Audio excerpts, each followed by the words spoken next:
আমার এই চ্যানেলের দর্শক, বিশেষ করে ছাত্রছাত্রী, অভিভাবক, তাদের জানাই স্বাগত।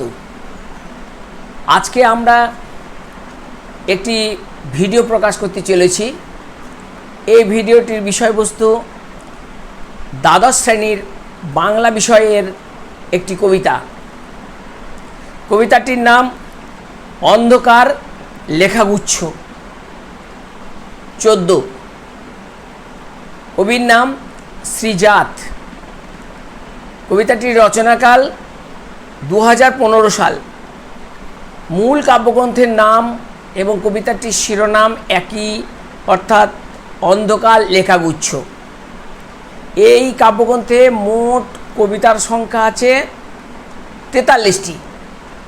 যেহেতু কবিতাটির পাশেই লেখা আছে 14, সুতরাং বোঝা যাচ্ছে এটি 14 সংখ্যক কবিতা। এই কবিতার কিছু সম্পর্কে আলোচনার আগে লেখক সম্পর্কে দু চারটি কথা বলা যেতে পারে। লেখক বর্তমানে তিনি তার সৃষ্টিকর্ম চালিয়ে যাচ্ছেন। 1975 সালে তার জন্ম দক্ষিণ কলকাতায়। বর্তমানে তিনি শুধু কবিতা নয়, উপন্যাস, গল্প এবং বিশেষ করে চলচ্চিত্র বিষয়ে তাঁর যে সৃজনশীল কর্মকাণ্ড সেটা তিনি করে চলেছেন। তার সেই সৃজনধর্মী যে মানসিকতা, সেই মানসিকতাকে আমরা খুঁজে পাওয়ার চেষ্টা করব আজকের আমাদের এই দ্বাদশ শ্রেণীর সেমেস্টার 3-এর, যেটি পুরোপুরি হবে গিয়ে ওএমআর সিটে উত্তর হবে এবং সবই হবে বিকল্প ভিত্তিক। 4টি বিকল্পের মধ্যে একটি বিকল্প সেখানে চিহ্নিত করতে হবে। সেই বিষয়ে আমরা আজকের এই কবিতাটিকে বিশ্লেষণ করব। কবিতাটির রচনাকাল আমি বলেছি 2015 সাল। এই রচনাকালের সঙ্গে আরেকটি বিষয় আমাদের জেনে নিতে হবে যে কেন তিনি এই কবিতা লিখতে উৎসাহী হলেন বা তার প্রেরণা স্থলটা কী ছিল। যদিও রবীন্দ্রনাথ বারবার বলেন, কবিরে খুঁজো না তাহার জীবন চরিতে। ব্যক্তিগত জীবন আর কাব্যের জীবন সম্পূর্ণ আলাদা।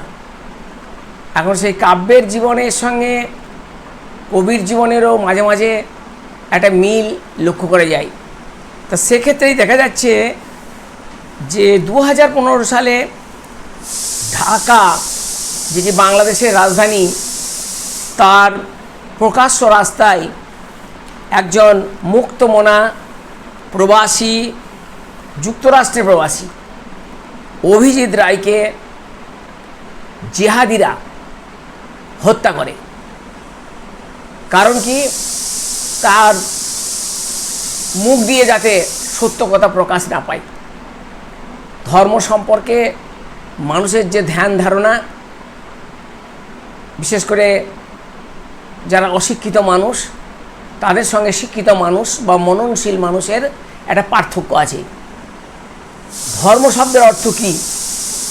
ধৃ, এই যে ধাতু, ধৃ ধাতু মানে হচ্ছে ধারণ করা। ধারণ করার ক্ষমতাকেই ধর্ম বলে। তা সেই অভিজিৎ রায়ের যে প্রকাশ্য রাজপথে যে হত্যা, তার প্রতিবাদেই এই কলমটি ধরেছেন বলে মনে হয়েছে। এখন সম্পূর্ণভাবে কবিকে প্রশ্ন করতে হয় তাহলে যে তিনি কিভাবে এই কবিতাটি প্রেরণা লাভ করলেন। আর সব ক্ষেত্রেই যে তিনি পূর্ণ উত্তর দিতে পারবেন এমন কোনো বলা যায় না। বিশেষ করে রবীন্দ্রনাথের প্রসঙ্গই আবার আসে।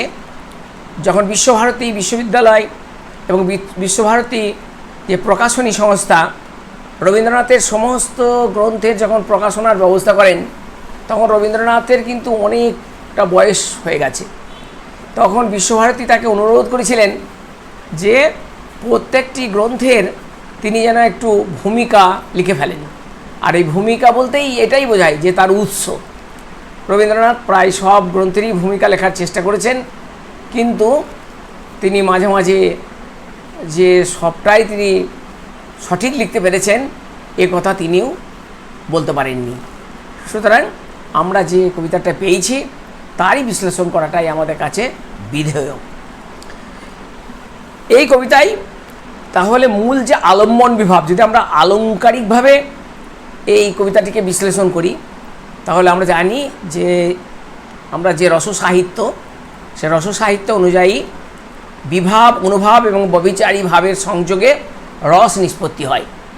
তাহলে এই রস নিষ্পত্তির যে মূল যে বিভাব দুটো থাকে, আলম্বন বিভাব এবং উদ্দীপন বিভাব। সে আলম্বন বিভাব হচ্ছে ধর্ম, মানুষের ধর্ম, যা নিয়ে শিল্পী, লেখক, মননশীল ব্যক্তি, দার্শনিক যুগের পর যুগ তাদের যে মনের যে মানসিকতা সেটা তারা লেখার মাধ্যমে প্রকাশ করেছেন। এখন ধর্ম আমি পূর্বেই বললাম ধারণ করার শক্তি, কিন্তু বর্তমানে সেই ধর্ম কিন্তু হয়েছে একেবারে নোংরামি এবং অন্ধকারাচ্ছন্ন যুগে নিয়ে যাওয়ার একটা চেষ্টা, যেখানে মানুষের যে মানবিক যে ধর্ম, যাকে বিখ্যাত লেখক আবুল ফজল তিনি বলেছিলেন যে মানবতন্ত্র, এই মানবতন্ত্রটাকে মানুষ হারিয়ে ফেলেছে। এক মানুষের সঙ্গে আর এক মানুষের সম্পর্কটাই হচ্ছে ধর্ম, কিন্তু এখন ধর্ম হচ্ছে তাকে ভিন্নভাবে প্রয়োগ করা হচ্ছে, মানুষে মানুষে বিভেদ তৈরি করা হচ্ছে এবং এক ধরনের দখলদারি, সেই দখলদারিত্ব রাজনীতির মধ্যেও দেখা যাচ্ছে। এই বিরুদ্ধেই তিনি এই কবিতাটি লিখেছিলেন বলে আমাদের মনে হচ্ছে। এখন কবিতার যদি আঙ্গিক বিশ্লেষণ করি, সে আঙ্গিক বিশ্লেষণ করতে গেলে দেখা যাবে যে এটি 14টি লাইন আছে। মোটামুটি আমরা 14টি লাইন থাকা কবিতাকে চতুর্দশপদী বলি, বা তাকে আমরা সনেটও বলতে পারি। সনেট, দু ধরনের সনেট আমরা প্রধানত জানি, একটা হচ্ছে ইতালির সনেট পেত্তারকার, আর অপরটি হচ্ছে ইংল্যান্ডের শেক্সপিয়ারিয়ান সনেট। এই দুটি সনেটের মধ্যে বিস্তারিত পার্থক্য এখানে আলোচনা করার কোনো বিষয় নেই, কারণ সবই এমসিকিউ কবিতা ভিত্তিক প্রশ্ন হবে। তবুও আমি একটু হিন্টস দিয়ে যাচ্ছি যে শেক্সপিয়ারীয় সনেটের একটা বিশেষ বৈশিষ্ট্য ছিল অষ্টক এবং শতক। এটা তো ইতালিয়ান সনেট এবং ইংল্যান্ডীয় সনেটের মধ্যে তো আছেই। আমাদের যে বাংলাদেশের অর্থাৎ বাংলায় যারা সনেট রচনা করেছেন সেই সনেটকারদের মধ্যেও দেখা যায় যে দুটো রীতি, বা রবীন্দ্রনাথ কখনো দুই ভিন্ন রীতি বা মিশ্র রীতি। আর এই সনেটের কথা বলতে গেলে এই যার কথা প্রথমেই আসে বাংলা সাহিত্যে তার নাম হচ্ছে মাইকেল মধুসূদন দত্ত। তিনি তার যে চতুর্দশপদী কবিতা রয়েছে তার মধ্যেও কিন্তু এইসব লক্ষণ এর মধ্যেও একটু লক্ষ্য করা যায়। তা সেখানে কি করতে হয়, প্রথমে ভাগ করতে হয় অষ্টক আর শতক। আর দেখা যায় যে শতকের মধ্যে কোনো যুগ্ম শেষের লাইন দুটো আছে কিনা, অর্থাৎ মিল যুক্ত আছে কিনা। আর এই যে অষ্টকের একটা মিল আর একটা শতকের মিল আমরা খুঁজতে চেষ্টা করি। তাই যদি আমরা এখানে খুঁজতে চেষ্টা করি তাহলে এইরকম হবে ক খ, ক খ, গ ঘ, গ ঘ, চ ছ, চ ছ, এবং শেষের দুটি মিল হচ্ছে বর্গীয় জ, বর্গীয় জ। মোট হচ্ছে 14টা। এবার যদি আমরা বর্ণ সংখ্যা ধরি, অক্ষর আর বর্ণের মধ্যে পার্থক্য আছে। অক্ষর হচ্ছে একটি শব্দের যতটুকু অংশ আমরা এক ঝোঁকে বা স্বল্প প্রয়াসে উচ্চারণ করি তাকে আমরা অক্ষর বলি। আমরা বর্ণ সংখ্যা দিয়ে যদি একে বিশ্লেষণ করি, কারণ আগে যেটা ছিল যাকে 14টা অক্ষর বলা হতো, চতুর্দশপদী শুধু 14টা লাইন নয়, তার সঙ্গে 14টা অক্ষর থাকতো। কিন্তু এখন আমরা যদি বর্ণ বলি বা ধ্বনি বলি তাহলে দেখা যাচ্ছে ভাগগুলো এরকম 15 যুক্ত 15, অর্থাৎ যেটা প্রথম 2 লাইন, দ্বিতীয় 2 লাইনে আছে 14 যুক্ত 15, তারপরে তৃতীয় লাইনে হচ্ছে 15 যুক্ত 15, চতুর্থ লাইনে 14 যুক্ত 15, পঞ্চম লাইনে হচ্ছে গিয়ে 15+16 এবং ষষ্ঠ লাইনে হচ্ছে 14+14 এবং শেষে দেখা যাচ্ছে 14+14। তাহলে আমাদের যে ধ্বনি বিশ্লেষণের ক্ষেত্রে যদি আমরা বা বর্ণ বিশ্লেষণ করি, তাহলে কিন্তু প্রত্যেকটা লাইন বা প্রত্যেকটা চরণ যাকে বলি আমরা, সেই চরণে কিন্তু মিল কিন্তু নেই, মিল খুঁজে সবসময় পাওয়া যাচ্ছে না। অর্থাৎ ছন্দের যে ছন্দের বিষয়কে তিনি গুরুত্ব খুব একটা দিয়েছেন বলে মনে হয় না। আসলে ছন্দ তো কবিতার প্রাণ নয়, ভাবই কবিতার প্রাণ। এখানে ভাববস্তুটাই আমাদের বিশ্লেষণ করে দেখে নিতে হবে। তাহলে সেই ভাব বিশ্লেষণ করার পূর্বে আমরা একটু কবিতাটা পড়ে নিতে পারি। অন্ধকার লেখাগুচ্ছ 14, শ্রীজাত। আব্দুল করিম খাঁ ধর্ম ছিল গান, আইনস্টাইনের ধর্ম দিগন্ত পেরোনো, কবিরের ধর্ম ছিল সত্যের বয়ান, বাতাসের ধর্ম শুধু না থামা কখনো, ভ্যান গগের ধর্ম ছিল উন্মাদনা আঁকা, গার্সিয়া লোরকার ধর্ম কবিতার জিত, লেনিনের ধর্ম ছিল নতুন পতাকা, আগুনের ধর্ম আজও ভস্যের চরিত। এত এত ধর্ম কিন্তু একই গ্রহে থাকে, এ ওকে সে তাকে আরও জায়গা করে দেয়। তবে কেন অন্য পথ ভাবাই তোমাকে, তোমার ধর্মের পথে কেন অপব্যয়? যে তোমাকে শিখিয়েছে দখলের কথা, যেন সে ধর্মই নয় প্রাতিষ্ঠানিকতা। খুব ইম্পর্টেন্ট লাইন শেষের লাইনটি, যেন সে ধর্মই নয় প্রাতিষ্ঠানিকতা। এই প্রাতিষ্ঠানিকতাটা একেবারে আধুনিক রাজনৈতিক পরিভাষা। এইটি একেবারে যে এতদিন ধরে যে কবিতা আমরা পড়ছি বা লেখা পড়ছি, বিশেষ করে আমাদের সিলেবাসভুক্ত সেই শব্দ ব্যবহারের ক্ষেত্রে এটি একেবারে মানে আধুনিক। আর কতগুলো লাইন আমার ইম্পর্টেন্ট লাইন, সেখানে আমরা আন্ডারলাইন করে রেখে দেবো। যেমন হচ্ছে আব্দুল করিম খাঁর ধর্ম ছিল গান। তাহলে করিম খাঁ কে? এটা বড় প্রশ্ন। তারপরেই প্রশ্ন আসছে আইনস্টাইন ধর্ম ছিল দিগন্ত পেরোনো। তাহলে আইনস্টাইন কী জন্য বিখ্যাত? তিনি বিখ্যাত হচ্ছেন যে E=mc², অর্থাৎ এই যে আমাদের আপেক্ষিক তত্ত্ব, তার তিনি প্রবক্তা।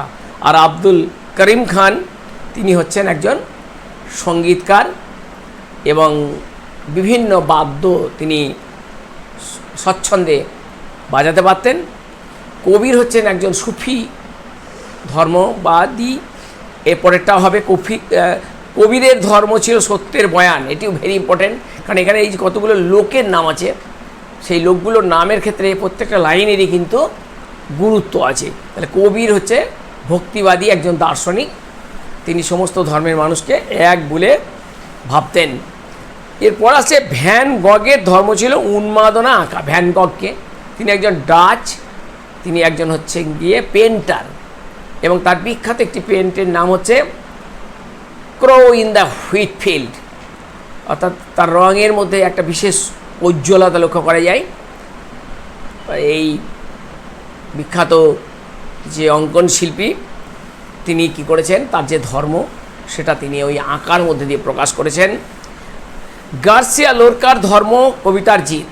গার্সিয়া লোরকাও তিনি একজন কবি, তাকে প্রাণ দিতে হয়েছে অসময়ে, অর্থাৎ শাসক সম্প্রদায়ের বিরুদ্ধেই সত্য কথা বলার ক্ষেত্রে তাকে তার প্রাণ জলাঞ্জলি দিতে হয়েছে। শুধু আজকে নয়, আমরা ইতিপূর্বেই পড়িয়ে ফেললাম যে দক্ষিণ আফ্রিকায় বোথা সরকার কিভাবে বেঞ্জামিন মোলায়েসকে ফাঁসিতে ঝুলিয়েছিল। সত্য কথা বলা, সত্য পথ তুলে ধরা চার যুগের কবি এবং দার্শনিকদের কর্তব্য, এবং যদি তারা তাদের দায়িত্ব কর্তব্য থেকে সরে যান, তাহলে সমাজ কিন্তু আস্তে আস্তে একটা অন্ধকূপে পরিণত হয়। শাসকের চোখে তারা হয়তো চোখ রেখে কথা বলে না, কিন্তু কলম দিয়ে তারা সত্য কথাটি তুলে ধরে, যেমন নীরেন্দ্রনাথ চক্রবর্তী তাঁর বিখ্যাত কবিতায় তুলে ধরেছেন উলঙ্গ রাজা, এবং শেষ লাইনটি এ প্রসঙ্গেও উল্লেখযোগ্য, রাজা তোর কাপড় কোথা। অর্থাৎ রাজাকে সত্য মার্গদর্শন করানোটাও জ্ঞানী বুদ্ধিজীবী দার্শনিকদের অন্যতম কাজ। এটিও অনেকটি সেই দিকেই এগিয়েছে। এত এত ধর্ম কিন্তু একই গ্রহে থাকে। গ্রহটার নাম হচ্ছে পৃথিবী। পৃথিবী নামক একটা গ্রহে সবাই আমরা আছি। সে সঙ্গীতকার আব্দুল করিম আছে, বৈজ্ঞানিক আইনস্টাইন আছেন, সুফি ধর্মবাদী এবং গায়ক দোহাকার কবির আছেন, সেখানে ভ্যান গগ আছে, গার্সিয়া লোরকা আছে, আর একজন আছেন তিনি হচ্ছেন রাশিয়ার কমিউনিস্ট আন্দোলনের প্রবক্তা, তিনি হচ্ছেন ভ্লাদিমির ইলিচ উলিয়ানভ লেনিন। তার সম্পর্কে বলা হয়েছে লেনিনের ধর্ম ছিল নূতন পতাকা। পতাকাটা নূতন। একসময় শুধু রাশিয়া নয়, গোটা পৃথিবীই স্বপ্ন দেখত যে সাম্যবাদ প্রতিষ্ঠা হবে। নজরুল তো একেবারে কবিতার নামই রেখেছেন সাম্যবাদী, কিন্তু সাম্যবাদ প্রতিষ্ঠিত হয়নি। সাম্যবাদ প্রতিষ্ঠিত হওয়া অসম্ভব, যদিও দর্শনটি অত্যন্ত প্রয়োজনীয়। সাম্যবাদী দর্শন অর্থাৎ কমিউনিস্ট মানসিকতা, এটি খুবই প্রয়োজনীয়, কিন্তু এটি হচ্ছে বাস্তব বিরুদ্ধ। কারণ প্রত্যেকটা মানুষ একই মায়ের গর্ভে জন্মগ্রহণ করলেও তাদের মেধা, তাদের যে প্রজ্ঞা সম্পূর্ণ আলাদা হয়, এবং মানুষের মধ্যে লোভ মোহ এইগুলো ত্যাগ করা কোনো কমিউনিস্টের পক্ষেই সম্ভব হয়নি। পৃথিবীর যেখানে যেখানে কমিউনিস্ট তাদের যে রাজনৈতিক ক্ষমতা তারা যে করায়ত্ত করেছিল, সেখানে তারা আজকে বিপর্যস্ত, তারা শূন্য হয়ে গেছে। তার কারণ হচ্ছে কমিউনিস্ট বলে কিছু হয় না। কারণ তারা কি করবে, যারা যখনই ক্ষমতা হয়ে যাবে তখনই তারা সেই আমেরিকার মতোই তারা একনায়কতন্ত্র হয়ে উঠবে। মুখোশে তারা থাকবে কমিউনিস্ট, কিন্তু ভিতরে তারা আসলে সেই একই শোষক সম্প্রদায়েরই প্রতিনিধি হয়ে উঠবে। সেটা আমরা পশ্চিমবাংলার ক্ষেত্রেও দেখেছি, রাশিয়ার ক্ষেত্রেও দেখেছি, সর্বত্র। সুতরাং ভালো মানুষ হতে হবে, তবেই এই ধরনের মতবাদ, এই বৈজ্ঞানিক মতবাদ ঠিক আছে। মার্কস, অ্যাঙ্গেলস বা তাদের যে কার্ল মার্কস, লেনিন, এরা যে পথ দেখিয়েছেন, স্টালিন, এই পথের কোনো বিকল্প নেই। কিন্তু এই পথ যারা নির্বাচন করছেন, যারা এর প্রতিনিধি যারা থাকছে, তারা কেউই আর মার্ক্সবাদী থাকছেন না। ওকে সে তাকে আরও জায়গা করে দেয়। এই সমস্ত মানুষগুলো তাদের যে মত, তাদের যে ক্রিয়াকর্ম, তাদের যে জীবনযাপন, তার মধ্যে দিয়ে প্রত্যেক মানুষকে শিখিয়েছে যে আমরা সবাই সমান। সেই এক কথা, একই বৃন্তে দুটি কুসুম, এরকম ব্যাপারটা। কিন্তু বাস্তবে কিন্তু দুটি কুসুম থাকেনি। তবে কেন অন্য পথ ভাবাই তোমাকে, তোমার ধর্মের পথে কেন অপব্যয়? অপব্যয় মানে মানুষের অপব্যয় প্রতিনিয়ত চলছে, প্রতিনিয়ত মানুষে এই যে বিভেদ, ধর্মের এই যে পার্থক্য, এটা আমরা কেউ চাই না, কিন্তু বাস্তব এটাই। ধর্মের জন্য মানুষ প্রাণ দিচ্ছে। সৈয়দ এই পূর্বেই আমি আলোচনা প্রসঙ্গ উল্লেখ করলাম, আবুল ফজলের কথা বলেছি। তার মানবতন্ত্র প্রবন্ধে তিনি এই ধার্মিক ভণ্ডদের তিনি বলেছেন ভেড়ার পালের সঙ্গে তুলনা করেছেন। ভেড়ার পাল যেমন চোখ বন্ধ করে পিছন ফিরে থাকে, ঠিক একইভাবে এই ঘটনাটি ঘটে চলেছে। বাস্তব পৃথিবী আর এই কাব্যের পৃথিবীর কিন্তু মিল হচ্ছে না। যে তোমাকে শিখিয়েছে দখলের কথা, যেন সে ধর্মই নয় প্রাতিষ্ঠানিকতা। শেষ লাইনটিও খুব ইম্পর্টেন্ট। এইভাবে আমরা এই কবিতাটি পাঠ করলাম, এবং এই কবিতায় সব শব্দই প্রায় পরিচিত। যারা মাধ্যমিক থেকে উঠে যারা 11 ক্লাস পড়া হয়ে গেছে, তারা এইসব শব্দের কোনো অর্থ তাদের মনে হয় বোধ হতে কোনো অসুবিধা হবে না। তবে দু একটা শব্দ এরকম হতেই পারে, যেমন দিগন্ত। দিগন্ত বলতে এখানে সীমানা। এখানে একটা আছে বয়ান বলে একটা কথা আছে। বয়ান রেকর্ড করা এখন তো দিনরাত চলছে, অর্থাৎ যেখানে আদালতে দোষী বা নির্দোষ তাদের বয়ান রেকর্ড করা হয়, তাদের এটা ব্যাখ্যা। তারপরে হচ্ছে উন্মাদনা, পাগলামো। ভস্য মানে ছাই, চরিত মানে হচ্ছে জীবনী, অর্থাৎ একটা মানুষের যে জীবনাচরণ, যেমন লেনিনের জীবনাচরণ কেমন ছিল, কবিরের জীবনাচরণ কেমন ছিল, এটাকে চরিত বলা হয়েছে। আর একটা আছে অপব্যয়। অপব্যয় মানে নষ্ট করা। মানব জাতি হচ্ছে একটা সম্পদ, ম্যান পাওয়ার। এই ম্যান পাওয়ার কীভাবে পরস্পরে ক্ষতবিক্ষত, যুদ্ধের দামামা বাজছে চারিদিকে। এই যুদ্ধের পরিস্থিতিতে তার মূল সোর্স কিন্তু রয়েছে ওই ধর্ম। এক ধর্ম আর এক ধর্মকে দখল করতে চায়। এই দখলিকার মানসিকতা এ কোনো দিনই বোধহয় শেষ হবে না। শেষ হবে সেই দিন যেদিন সমস্ত মানুষ এই পৃথিবী থেকে একেবারে অবলুপ্ত হয়ে যাবে।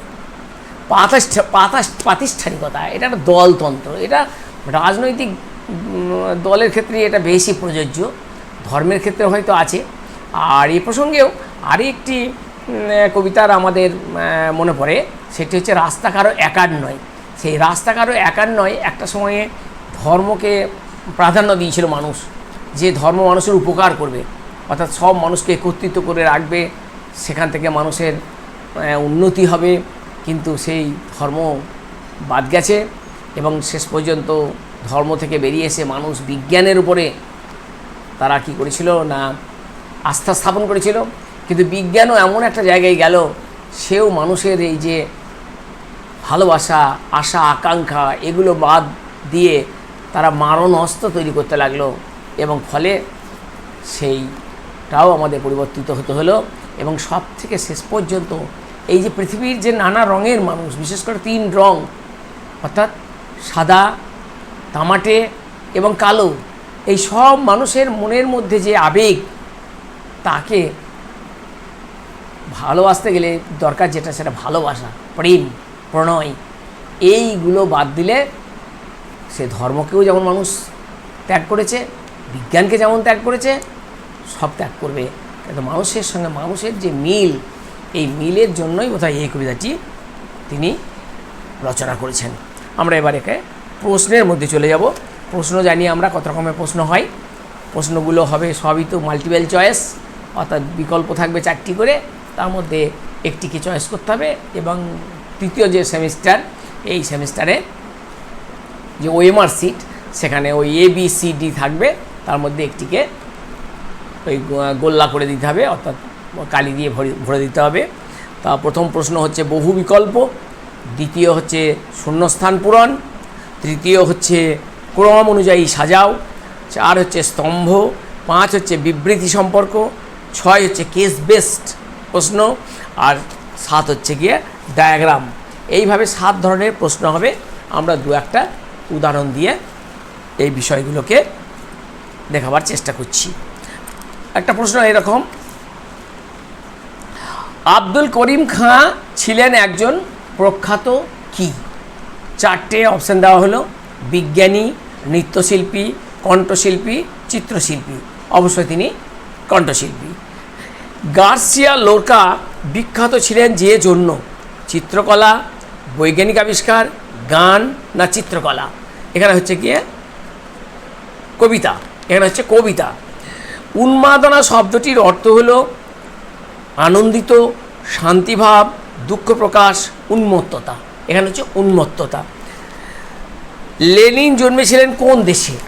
যদি আমরা অপশানগুলো দেখি, রাশিয়া, জার্মানি, ফ্রান্স, আমেরিকা, তাহলে উত্তর অবশ্যই রাশিয়া।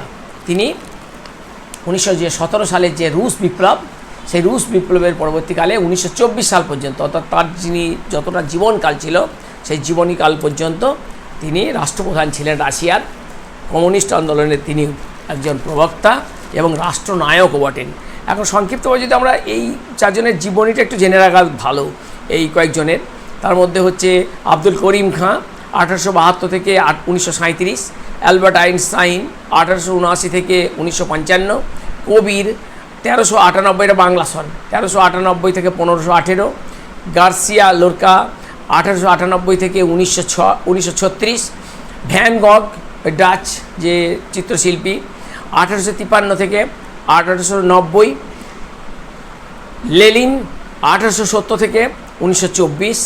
এইভাবেই আমরা এদের এই সাল তারিখগুলো একটু জেনে নিতে পারি, যদিও এই সাল তারিখ দিয়ে কোনো প্রশ্ন হবে না, শুধুমাত্র কোন কারণে এই লোকগুলো বিখ্যাত সেটি আসবে। আমরা এরপরের যে প্রশ্নটা থাকে আমাদের সেটা হচ্ছে শূন্যস্থান পূরণ। শূন্যস্থান পূরণের ক্ষেত্রে এরকম আমরা করব, তোমার ধর্মের পথে কেন ড্যাশ, অর্থাৎ কী শব্দ বসবে, অপব্যয়, অবক্ষয় না অন্যায়? অবশ্যই এটা অপব্যয়। পাঠ্য কবিতাটি অন্ধকার কবিতাগুচ্ছের কাব্যগ্রন্থের কত সংখ্যক কবিতা? দিল গিয়ে 12, 13, 14, 15, তাহলে এটা হবে 14। কবিতাটির একবার পাশেই লেখা আছে 14, সুতরাং এখানে আর আমাদের এবার আসবে সত্য মিথ্যা সঠিক বিকল্পটি নির্ণয় করো। যেমন কবি শ্রীজাতর বৃহত্তর কলকাতার এক সঙ্গীত পরিবারে জন্ম, বিবৃতি এ। বিবৃতি বি, কবি শ্রীজাতর পদবী হল চট্টোপাধ্যায়। কবি শ্রীজাতর উড়ন্ত সব জোকার কাব্যগ্রন্থের জন্য আনন্দ পুরস্কার পেয়েছেন। আর বিবৃতি ডি, কবি শ্রীজাতর একটি কাব্যগ্রন্থ হল কর্কট ক্রান্তি। এখন সঠিক বিকল্পটি এইভাবে নিতে হবে, যদি এ বি সি ডি এই চারটের মধ্যে প্রথমটাই হলো এ সত্য, বি সত্য, সি মিথ্যা, ডি মিথ্যা। বিতে এ সত্য, বি মিথ্যা, সি সত্য, ডি সত্য।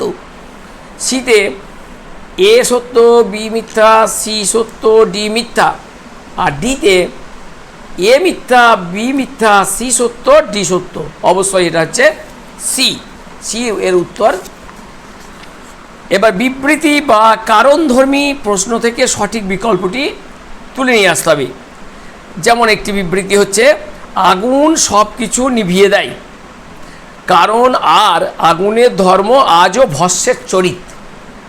এখানে এ বি সি ডি চারটি অপশান আছে, সেই চারটি অপশানের মধ্যে এ অপশানে হচ্ছে বিবৃতি এ ও কারণ আর উভয় সত্য, এবং কারণ আর এ হলো বিবৃতি এ এর সঠিক ব্যাখ্যা। বিবৃতি এ বিতে ও কারণ আর উভয় সত্য, কিন্তু কারণ আর হলো বিবৃতি এ এর সঠিক ব্যাখ্যা নয়। আর সিতে বিবৃতি এ সত্য কিন্তু কারণ আর মিথ্যা। আর বিবৃতি ডি, বিবৃতি এ মিথ্যা কিন্তু কারণ আর সত্য। এটি হচ্ছে ডিটা সত্য, সঠিক উত্তর হবে। অর্থাৎ বিবৃতি এ মিথ্যা কিন্তু কারণ সত্য, অর্থাৎ আগুন সব কিছু নিভিয়ে দেয়, এটা মিথ্যা।